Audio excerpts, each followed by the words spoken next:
Les actionnaires ne sont pas toujours obsédés par le profit à court terme. Oui, et même si cela dérange, les actionnaires ne sont pas toujours obsédés par le profit à court terme, comme on l'entend ici ou là. Le cas de Sanofi, premier groupe pharmaceutique français et quatrième capitalisation boursière de Paris, avec 97 milliards d'euros, illustre parfaitement ce constat. C'est par une phrase laconique que la communauté financière a appris, le 30 octobre 2014, le départ du dirigeant du premier groupe pharmaceutique français. Les raisons invoquées éclairent une certaine gouvernance à la française. On savait depuis de nombreux mois que les relations entre le directeur général et plusieurs administrateurs étaient mauvaises. La principale raison de cette mésentente se trouverait dans le style de management et une vision trop comptable de la gestion de l'entreprise. Le communiqué annonçant l'éviction 5 ans après sa nomination du directeur général est clair.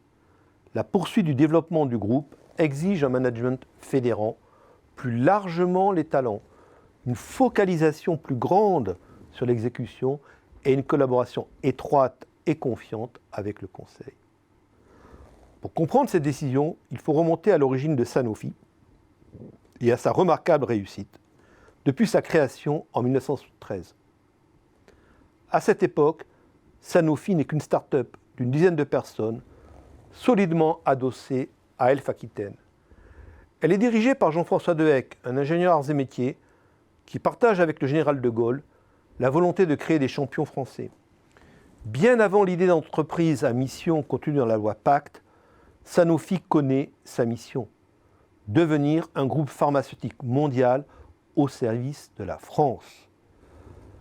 Après plus de 300 fusions et acquisitions, Jean-François Dehecq se retrouve à la tête du deuxième groupe pharmaceutique mondial et premier européen. Même si Sanofi compte plus de 105 000 salariés, dont 27 500 en France, 26% en R&D, la culture de ce groupe a été fortement marquée par ses origines et le management de son premier patron. Le management de François Dehecq s'est traduit par une culture interne de Sanofi très tournée vers la responsabilité sociétale.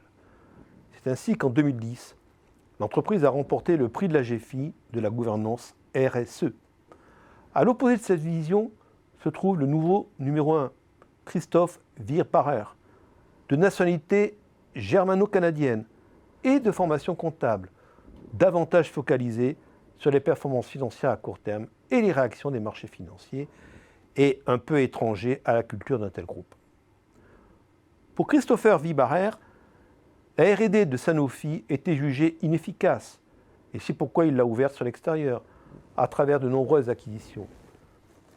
Mais en même temps, il a voulu restructurer la R&D de Sanofi, essentiellement basée en France. Bien évidemment, cette absence de dimension RSE dans le management n'est certainement pas le seul facteur explicatif de la chute du deuxième patron de Sanofi. Le manque de concertation avec le Conseil est également pointé du doigt.